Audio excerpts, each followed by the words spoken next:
So hello everyone, welcome to our channel chapter 108। जैसा कि आपको पता है कि हमारी जो सीरीज़ है उसमें आज ये फिर से नई वीडियो है जिसमें मैं आपको बताने वाला हूँ कि किस तरह से हमने जो बाकी वेरियस एग्ज़ाम्स के बारे में डिस्कशन किया है उनमें से ही एक ये एग्ज़ाम है जिसके बारे में हम आज डिस्कशन फिर से करने वाले हैं। और मैं आपको बताऊँगा कि एनडीए एग्ज़ाम क्या है और एनडीए कौन कौन से एग्ज़ाम्स के अंडर में आती है, कौन कौन से एग्ज़ाम कंडक्ट कराती है, ये हम डिस्कस करेंगे आज। और देखेंगे कि एनडीए में अगर आप एग्ज़ाम देते हैं तो आप कैसे जो है सेना के ऑफिसर बन सकते हैं, सीओ बन सकते हैं। और सीओ बेसिकली कमांडेंट ऑफिसर होता है, ठीक है। और ओटीए में जा सकते हैं आप, और वेरियस जो मतलब पोस्ट हैं आप उन पे जाके जो है अच्छे खासे पोस्ट पे काम कर सकते हैं। सो इसकी क्वालिफिकेशन क्या है, एज लिमिट क्या है, एग्ज़ाम पैटर्न क्या है, और पेपर कब कराया जाता है, यानी कि प्रीलिम्स, मेंस और इंटरव्यू क्या क्या पैटर्न है, क्या ये भी यूपीएससी की बाकी एग्जाम्स की तरह ही होता है, क्या इसमें भी 3 पैटर्न्स हैं या ये डुअल पैटर्न है। So that will be discussing in this video today. So चलते हैं अपने नेक्स्ट स्लाइड पे और देखते हैं कि इस एग्जाम की डिटेल्स क्या क्या है। सो देखो, जैसा कि आपको पता है कि हमारी जो सीरीज है इस सीरीज का नाम है नो योर एग्जाम, ठीक है। अभी जो नो योर एग्जाम जो सीरीज है ना, तो इस नो योर एग्जाम की सीरीज का पर्पस ही यही है कि आपको सब कुछ हर एग्जाम के बारे में बताना, ठीक है। अब हर एग्जाम के बारे में बताना है तो आपको भी उतने ही धैर्य से, उतने अच्छे से पेशेंसफुली इन चीज़ों को समझना पड़ेगा। सो बेसिकली देखो, यहाँ पर हेडलाइन ही यही है। हेडलाइन तो मैंने आपको बता दी है। हेडलाइन के बाद यहाँ पर अगर मैं इसको पढ़ूँ तो देखो यहाँ पे क्या लिखा हुआ है। ये है dream of serving the nation in uniform. अगर आप यूनिफॉर्म में सर्व करना चाहते हैं अपनी कंट्री को, ऑब्वियसली हर कोई वैसे तो देखो किसी ना किसी टर्म्स में कंट्री को सर्व कर ही रहा है, but there is an opportunity जिसमें आप एनडीए का एग्जाम देते हो। और जैसा कि इसका जो नोटिफिकेशन है ये आ चुका है आई थिंक, ठीक है। और ये जो ticket to enter prestigious National Defence Academy NDA जिसको हम बोलते हैं, begin your journey as a future officer in the Indian armed forces, ठीक है। अब इंडियन आर्म्ड फोर्सेस में अलग अलग फोर्सेस हैं, आपको पता है कि नेवी भी है, आर्मी भी है और एयरफोर्स भी है, ठीक है। सो अलग अलग फोर्सेस में आपको वेरियस एग्जाम्स में पार्टिसिपेट करके आपको वेरियस जो जॉब्स हैं, वेरियस पोस्ट हैं वो आपको मिलती हैं और आपको अपनी कंट्री का सर्व करने का मौका मिलता है, कंट्री को सर्व करने का मौका मिलता है, ठीक है। देखो, आर्मी मेरे को लगता है कि is not a job, it's a passion, ठीक है। क्योंकि मुझे नहीं लगता कि जो लोग आर्मी ज्वाइन करते हैं वो जॉब के पर्पज से, पैसा कमाने के पर्पज से करते होंगे। वो अलग बात है कि देश प्रेम में उनको पैसे मिलते हैं, सैलरी मिलती है, दैट्स अ डिफरेंट थिंग। क्योंकि घर पर चलाने के लिए और बाकी सारी चीज़ें, फाइनेंसिस की जरूरत पड़ती है। बट हाँ, आर्मी इज ए रिस्पॉन्सिबिलिटी, ठीक है। सो एनडीए एग्जाम की eligibility, exam syllabus, exam pattern और इसका कंप्लीट प्रोसेस क्या है, दैट विल बी डिस्कसिंग, ठीक है। देखो, NDA exam is conducted by the UPSC, again Union Public Service Commission, twice a year to recruit candidates for the Indian army, navy, air force. As I told you कि हमारे देश की 3 संस्थाएं हैं, आप कह सकते हो 3 पिलर्स हैं। आर्मी, जो आप कह सकते हो ग्राउंड पे रह के वर्क करती है। फिर नेवी, जो हमारे सराउंडेड एरियाज में, वाटर बॉडीज में रह के वर्क करती है। और है एयरफोर्स, जो हमारे को आसमान में रहकर सारी चीजें जो है ध्यान रखती है, हमारी सिक्योरिटी को बचाती है। So NDA 1 will be happen in around April 2025, तो यानी कि पहला तो जा चुका है। एनडीए 2 विल बी इन सितंबर 2025, यानी कि if I am recording this video, ठीक है, if I am recording this video on the date today 13 और 15 ऑफ जून, 13 नहीं सॉरी 15 ऑफ जून है, ठीक है, 15 ऑफ जून 2025। तो आज की डेट में अगर मैं ये वीडियो रिकॉर्ड कर रहा हूँ तो 15 दिन आप इस महीने के मान लो, 15 दिन, तो जून, जुलाई, अगस्त और सितंबर। सो यू हैव अराउंड अगर हम फर्स्ट वीक में भी एग्जाम मान ले तो 2.5 month to prepare for this exam, ठीक है। तो ये तो था बेसिक कि कब एग्जाम कंडक्ट होता है, कितनी बार कंडक्ट होता है। अब है एग्जाम का नेम है एनडीए, ठीक है जी, 2025। कंडक्ट कौन कराता है? यूपीएससी कंडक्ट कराती है। मोड ऑफ एग्जाम क्या है? Offline pen and paper exam है, ठीक है। ड्यूरेशन होती है इसकी 5 hours, 2.5 hours for each paper like UPSC, ठीक है। जैसे यूपीएससी में जीएस और सीसेट मैंने आपको बताया था, शिफ्ट 1 और शिफ्ट 2 में होते हैं, 2 पेपर्स होते हैं। एलिजिबिलिटी क्या है जी इसकी, 12th पास होना चाहिए या फिर अपियरिंग होना चाहिए, ठीक है। ये आपकी एलिजिबिलिटी क्राइटेरिया है। देखो, अब before you jump into preparation it's important to know if you are eligible. तो कुछ चीजें हैं जो आपको पता होनी चाहिए। ऐसा नहीं कि आप कहीं अनदर कंट्री के कोई सिटीजन है एंड ऐसे ही दोस्त यारी है और आप कॉलेज ज्वाइन कर रखा है, स्कूल ज्वाइन कर रखा है और आपको लगता है कि तो but it's a subject of criteria, so you have to be aware about it, ठीक है। So you must be an Indian citizen, पहली चीज। Subjects of Nepal and Bhutan are also eligible, चलो क्योंकि फ्रेंड कंट्रीज हैं, तो refugees from Tibet who came to India before 1 January 1962 can also apply, ठीक है, ये भी अप्लाई कर सकते हैं। इसके बाद क्या, इसके बाद देखो ये है, बता दिया था मैंने कि मोड ऑफलाइन होगा और नेगेटिव मार्किंग का क्या है, ठीक है। यहाँ पर देखो 1/3 मार्क डिडक्ट किए जाएंगे फॉर ईच रॉन्ग आंसर। अब एनडीए के एग्जाम सिलेबस की अगर मैं बात करूं तो इसमें सबसे पहले मैथमेटिक्स में 300 मार्क्स का होता है, algebra, matrices and determinants, trigonometry, analytic geometry for 2 और 3 डायमेंशंस, डिफरेंशियल कैलकुलस। कैलकुलस अगर आपने 11th और 12th में पढ़ी है तो आपको पता होगा, जो बच्चे साइंस स्ट्रीम के हैं, जो आईएससी हैं, आईएससी इंटरमीडिएट साइंस हैं, उनको पता होगा। फिर इंटीग्रल कैलकुलस भी होता है, ठीक है, इक्वेशंस होती है, वेक्टर अलजेब्रा होता है, स्टैटिस्टिक एंड प्रोबेबिलिटी होता है। ये तो 10th से ही पढ़ते आ रहे हैं, जो बच्चे जिन्होंने पढ़ा है अच्छे से उन्हें पता होगा। फिर है इंग्लिश का exam, maximum marks 200। The syllabus cover various aspects like grammar, uses vocabulary, comprehension, cohesion in extended text to test candidates proficiency in English। Basically आपकी प्रोफिशिएंसी को टेस्ट करने के लिए ये सारी चीजें इसमें पूछी जाएंगी। और मैं आपको एक चीज रेकमेंड करूंगा, you can also rely on my videos, because वो जो भी कंटेंट जो मैं अब डालने वाला हूँ यूट्यूब पे, जो भी पोस्ट करने वाला हूँ, चाहे वो शॉर्ट्स के माध्यम से हो या FLT हो, फुल लेंथ वीडियोज हो, ठीक है।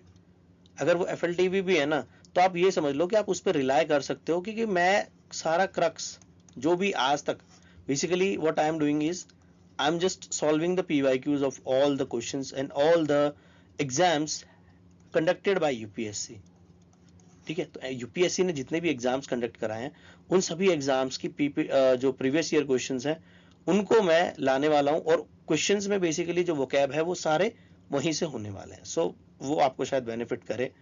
और बाकी तो देखो यूट्यूब पे बहुत सारा कंटेंट पड़ा हुआ है, सो इट्स योर चॉइस, ठीक है।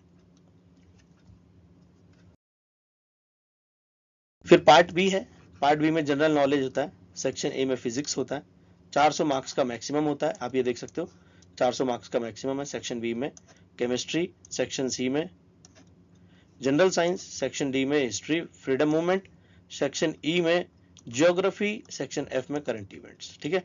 अब यहाँ पर देख लो, in part B of this paper सभी ABCDEF जो है 25%, 15%, 10%, 25%, 20% और 10% के रिस्पेक्टिवली होंगे। यानी कि ये 25% होगा, ये 15% होगा, ये 10% होगा, ये 20% होगा, फिर 20% और फिर 10%, ठीक है।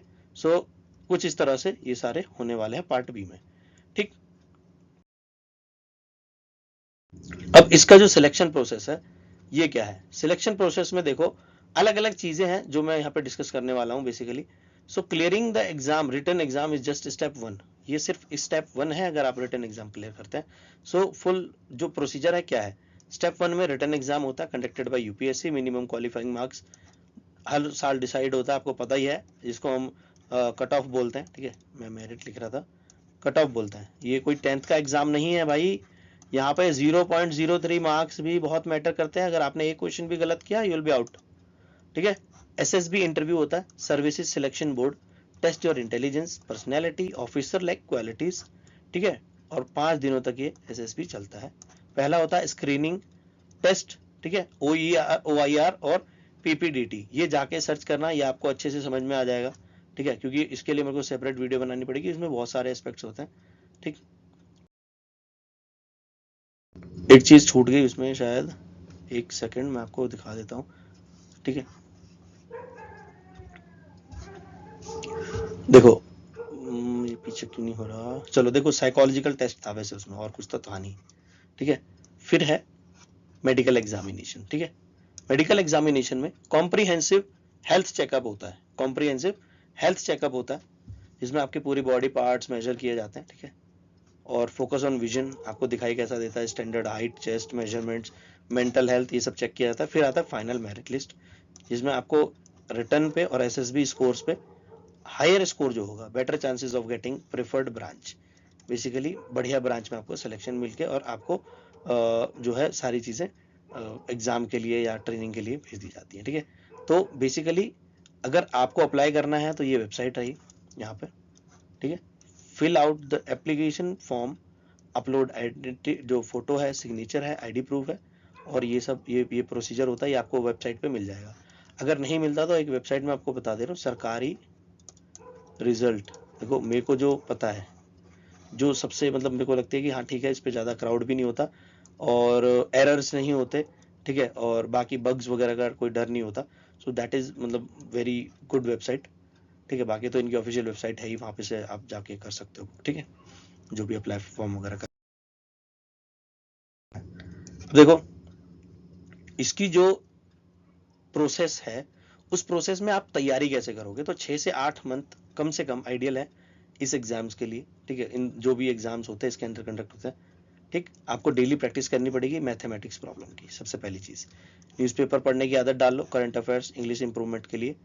प्रीवियस ईयर पेपर्स जो होते हैं वो बहुत ज़्यादा यूपीएससी को पसंद है, रिपीट करना। फोकस ऑन फिटनेस, अपने आप की फिटनेस पे भी ध्यान दो, ये ना हो कि बैठे बैठे ओबेसिटी के जो है शिकार हो जाओ, ठीक है। ये एक बहुत बड़ी प्रॉब्लम है स्टूडेंट लाइफ में, मैं बहुत बार फेस कर चुका हूँ, and I am also reducing my weight. So it's not a request, it's a responsibility, ठीक है। ये आपकी रिस्पॉन्सिबिलिटी है कि आपको अपने फिटनेस को मेंटेन करके रखना है, अपनी हेल्थ को मेंटेन करके रखना है। कंसिस्टेंसी जो है आपको पता है कि क्रैमिंग को बीट करती है, तो आपको कंसिस्टेंसी बनाए रखनी है। अब जब आप ये क्रैक करते हो तो होता क्या है, IMA, Indian military academy, INA और एएफए, ठीक है, एयरफोर्स कैडेट्स के लिए, नेवी के लिए आईएनए इजामाला, ठीक है, इजीमाला करके है, और आर्मी कैडेट्स के लिए आईएमए देहरादून, ठीक है।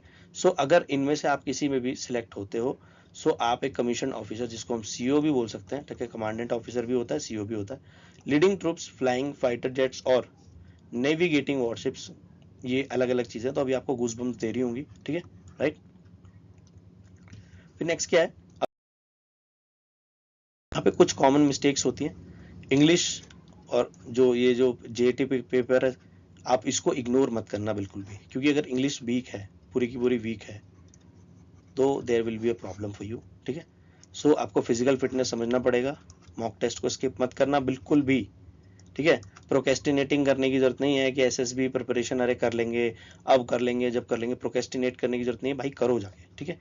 Relying on coaching without self study नहीं, सेल्फ स्टडी आपको करनी पड़ेगी। कोचिंग भाई कभी भी एग्जाम्स पास नहीं कराते, मेरी पहली वीडियो ही मैंने इस चीज़ पर बनाई थी कि कोचिंग आर जस्ट स्कैमस्टर्स, भाई ये स्कैम करते हैं हर साल, उनका 2026, 2040, 2050, जब तक बूढ़े होते रहोगे तब तक ये कुछ ना कुछ लाते रहेंगे।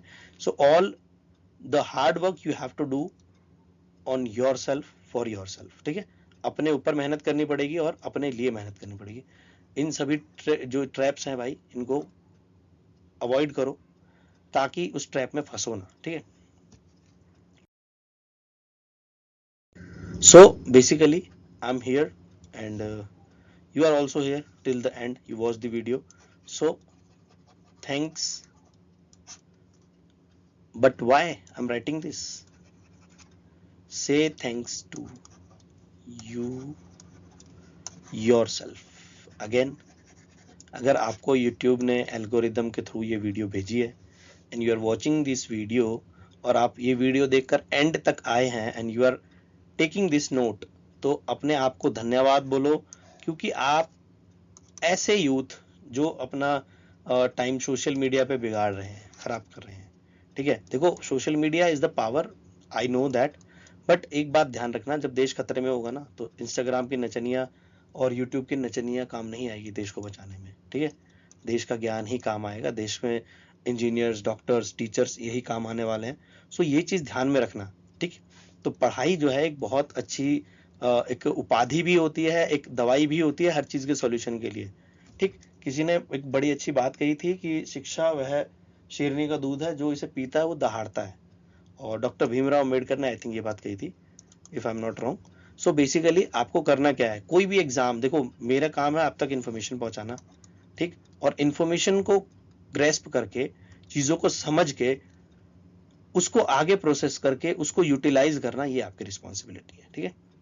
सो बेसिकली देखो, अगर आप अभी से, आप क्लास 10th में हो, 6th में हो, 7th में हो, या वीडियो देख रहे हो, या आपके बच्चे मतलब प्रिपरेशन करना चाहते हैं इस चीज़ की, so my opinion to you would be कि जो भी जिस भी क्लास में अभी आप हो, अगर आप जूनियर क्लासेस में हो and you have a dream to become officer in OTA और IMA और कहीं भी, तो आपको अभी से सिर्फ वही पढ़ना है जो आपके स्कूल वाले पढ़ा रहे हैं।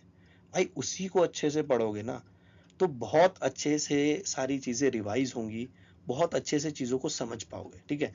देखो आगे जाके ना स्टैंडर्ड बुक्स पढ़नी पड़ती हैं, और स्टैंडर्ड बुक्स की शुरुआत होती है NCERT से, ठीक है। और इंडिया में जितने भी एग्जाम्स कंडक्ट होते हैं ना, दीज आर द बेस, ठीक है। और NCERT, देखो 28 स्टेट्स अगर मैं मान लूं और प्लस यूटीज भी मान लूं ना, तो इनका सेंटर्ड जो बोर्ड है दैट इज NCERT, ठीक है। NCERT के इर्द गिर्द ही सारे बोर्ड्स जो हैं अपनी बुक्स को चलाते हैं, और जो CBSE है, ICSE और अलग अलग जितने भी बोर्ड्स हैं, UP board, Bihar board, Punjab board, तो जितने भी बोर्ड्स हैं ना भाई, देखो हिस्ट्री वही रहेगी, फिजिक्स वही रहेगी हर स्टेट के लिए, ठीक है। अगर ग्रेविटी का नियम यूपी पढ़ रही है तो यूपी और बिहार में दोनों सेम होगा। प्लीज डॉग की बाग को अवॉइड करना, ठीक। सो सबके लिए प्रिंसिपल सेम है। सो आपको करना क्या पड़ेगा, आपको पढ़ना पड़ेगा। तो बेसिक प्रिंसिपल्स को आप पढ़ो, ठीक है।